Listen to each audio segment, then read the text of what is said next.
children. I am here with the next class. In the last class of history, we are studying about modern historiography. We have completed some part of the discussion of modern historiography, and today I will be discussing with you the remaining part of modern historiography.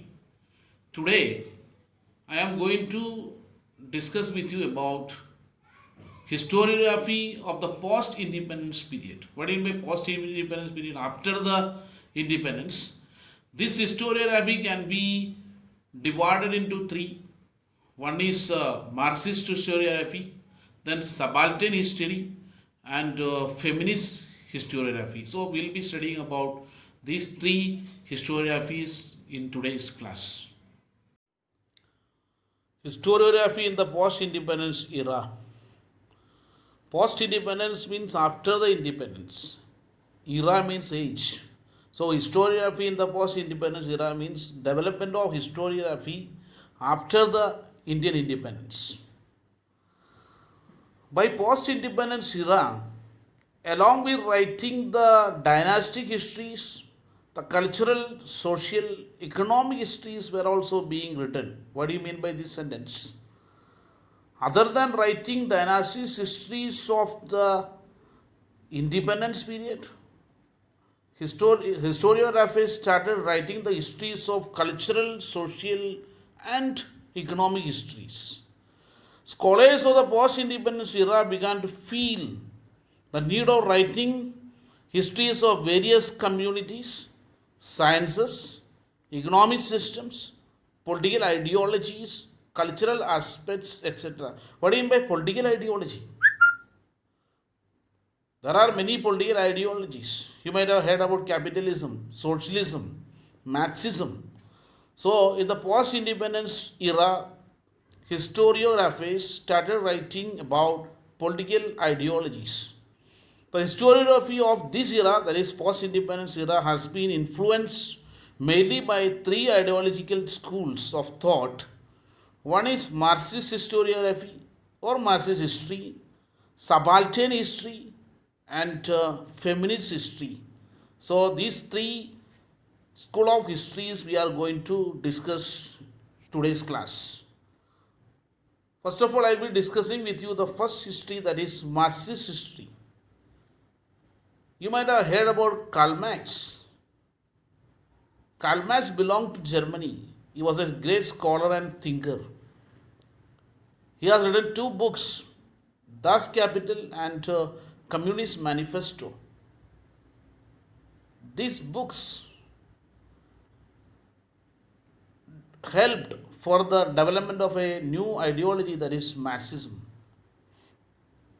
The concern for the means of production. What do you mean by means of production? Means of production is known by another name, factors of production.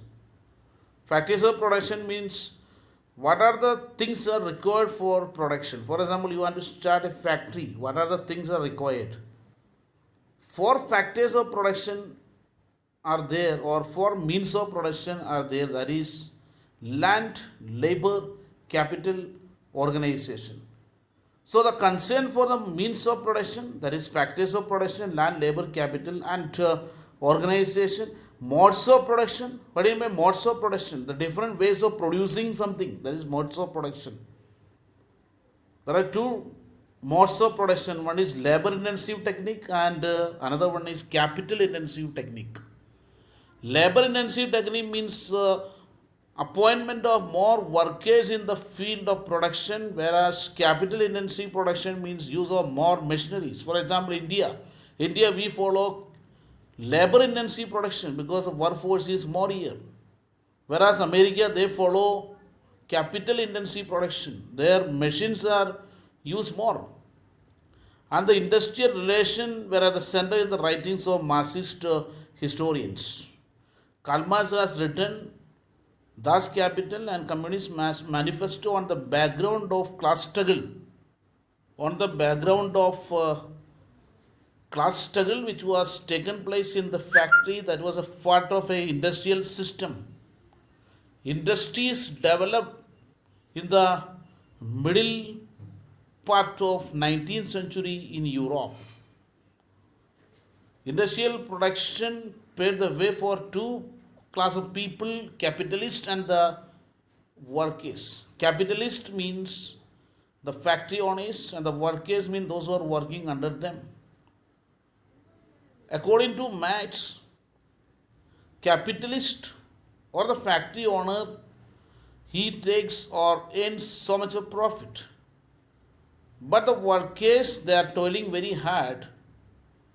They don't have fair share of profit from the capitalists. So it was the view of Karl Marx. Most portion of the profit should be taken up or given up by or taken up or earned by the workers. Accordingly, to analyze the impact of every social event of significance has remained the basic theme of Marxist historiography.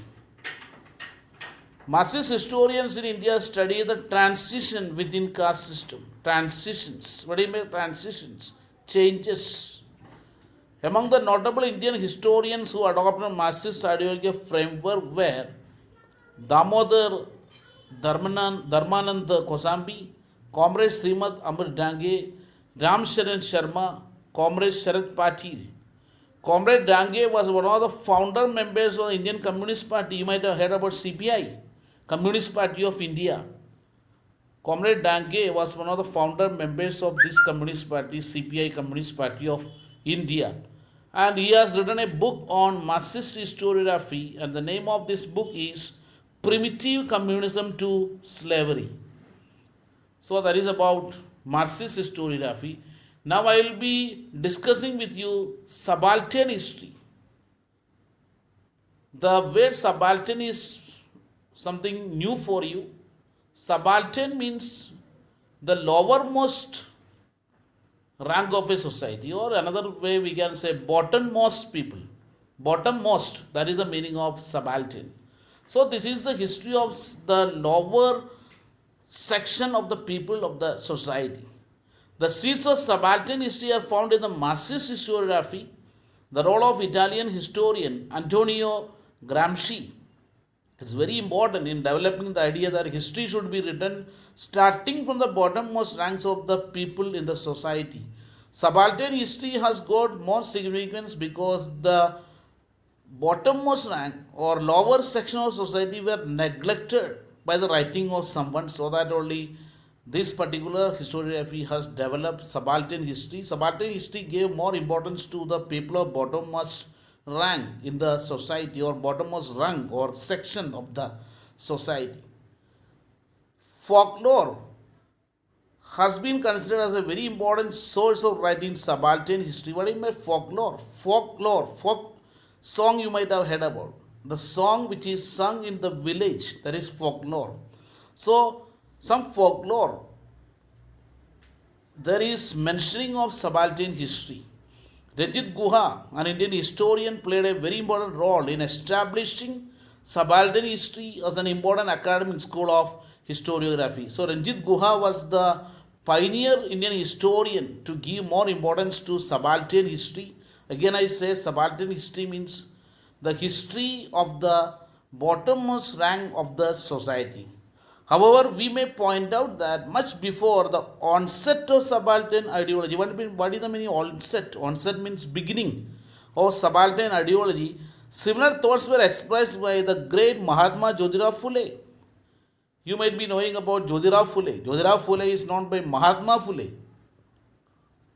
Mahatma Jyotirao Phule is very famous social activist of Maharashtra, and even Dr. Baba Saheb Ambedkar writing also we can see a lot of things about subaltern history. Mahatma Phule unfolded. What do you mean unfolded? Unfolded means opened or exposed the history of the Shudradi Shudra communities in his book. Shudradi Shudra. You might have heard about 4 castes in the Vedic tradition: Brahmana, Kshatriya, Vaishya, Shudra. Shudra is the lowest section of the society. So he has written a book on Shudras. So his book is known as Shudradi Shudra Communities. It is a community, on which community he has written a book, and that book's name is Gulamgiri. He drew attention to the exploitation. Exploitation means misuse of women, Shudras, and Adi Shudras done under the name of religion. Because of the so called caste system or Varna system which was prevalent or existent in the Vedic period, that was followed. The Shudras, the fourth class of the caste system, they were ill treated by the people of other communities. The term Shudra and Adishudra indicates the bottommost ranks in the caste system. I already mentioned about that. There are four caste system, and Shudra is the lowermost caste system of the Varna system. The role of the people belonging to Dalit caste is very significant in the shaping of various cultural and political aspects of India. Dalit caste. The Dalit means broken. Broken means some people were downtrodden people, Dalit people, they were not brought to the mainstream of society. They were neglected by the people of other section of the society. So Dalit caste shows some cultural and political aspects of India. That means because of Dalit caste, there was a lot of change has taken place in the culture and politics of India. However, their role was not duly acknowledged. What do you mean by acknowledged? Recognized in the colonial and nationalistic historiography. Dr. Babasaheb Ambedkar, we all know, he is the founding father of Indian Constitution, the architect of our Indian Constitution. Dr. Babasaheb Ambedkar, focusing on this fact, consistently wrote about it.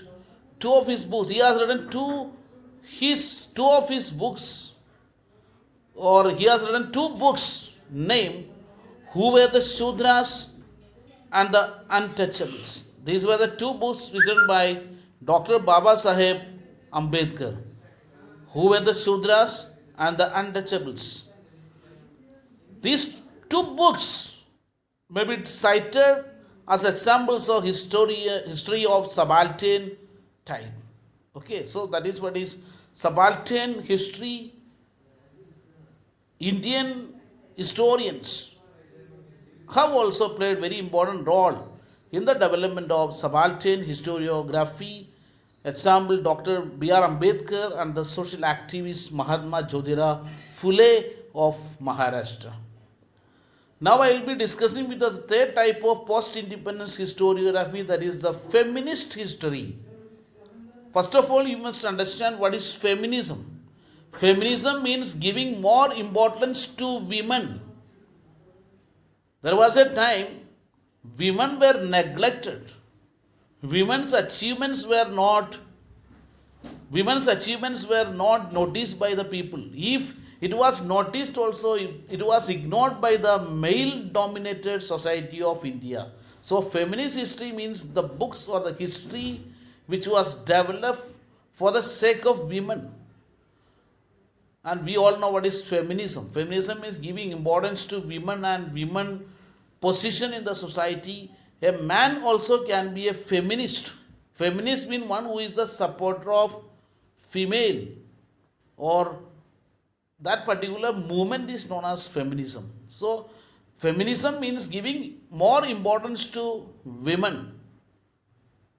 So feminist history means giving importance to women in history. Over a significant period of time, mainly male scholars were involved in the writing of Indian history. At the beginning, only male scholars were there in writing Indian history. As a result, the role and achievements of women in history remain neglected. For example, if a man writes about history, sometimes he must be giving more importance to men only. Women position was neglected. To highlight this fact was a major task faced by the feminist historians. After some time, in the course of time, some feminist historians have written many things in history. So these feminist historians highlight the major task of women in society. Also, it was important to study and compile the historical writings of women.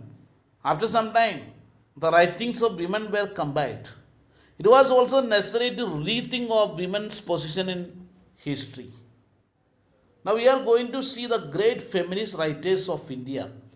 Among women authors writing about women in the 19th century CE, I already discussed with you Common Era, that is AD. In 19th century, there were great female writers were there in Maharashtra. Maharashtra is famous for many women writers. One among them was Tarabai Shinde. Tarabai Shinde was a great feminist writer. She was the foremost of feminist writers of India and she belongs to Maharashtra.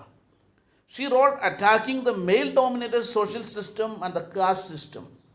She severely criticized the male dominated social system.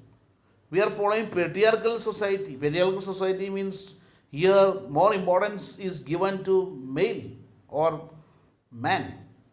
So she attacked male dominated social system and the caste system.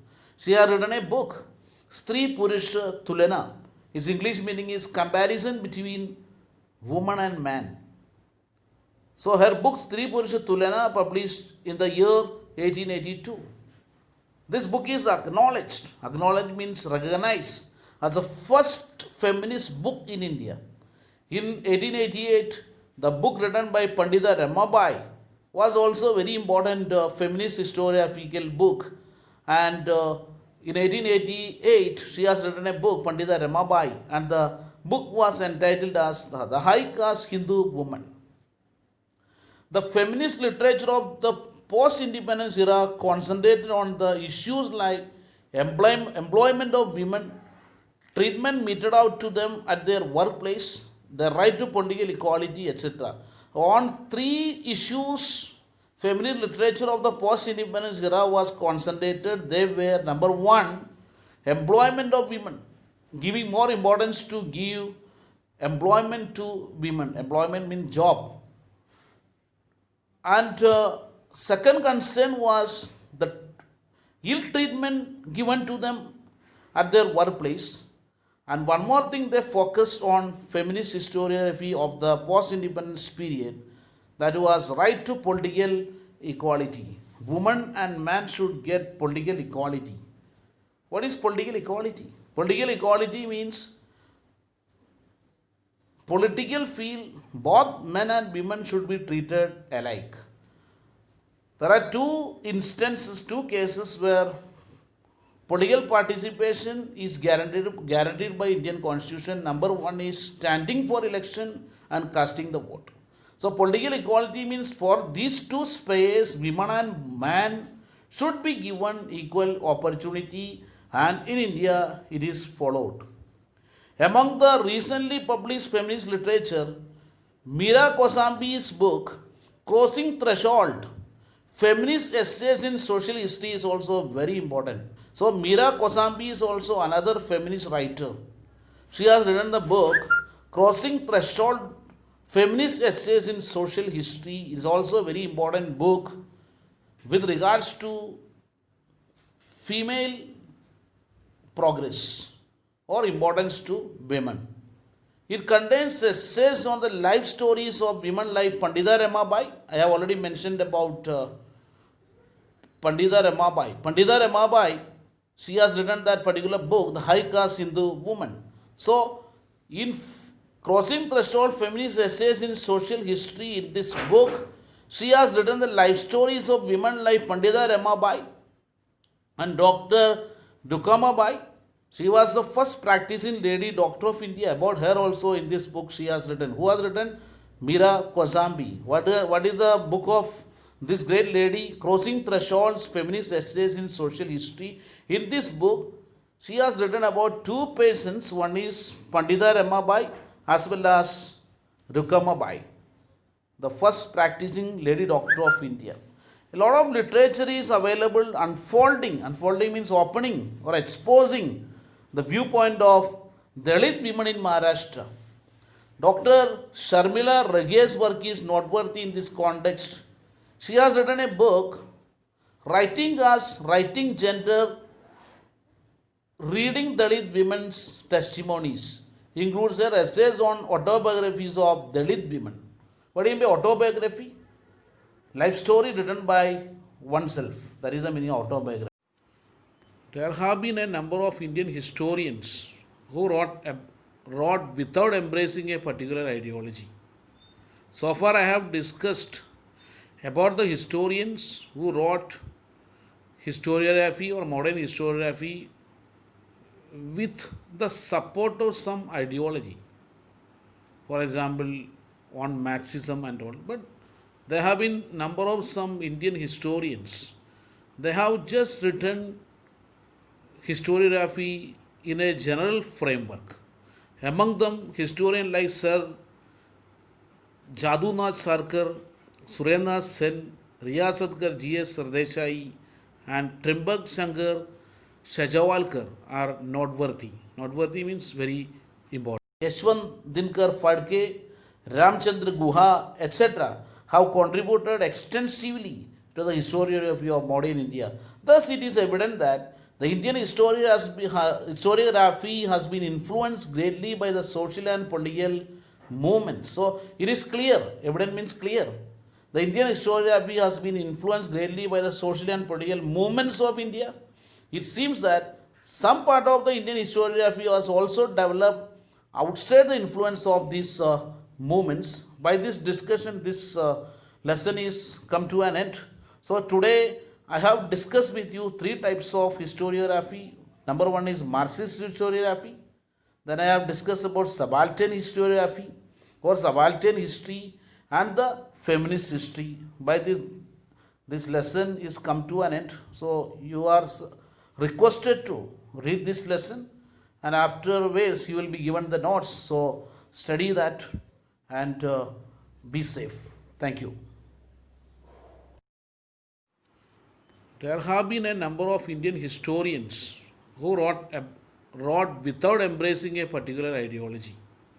So far, I have discussed about the historians who wrote historiography or modern historiography with the support of some ideology. For example, on Marxism and all. But there have been number of some Indian historians. They have just written historiography in a general framework. Among them, historians like Sir Jadunath Sarkar, Surendra Sen, Riyasatkar G.S. Sardeshai, and Trimbak Shankar Shajawalkar are noteworthy. Noteworthy means very important.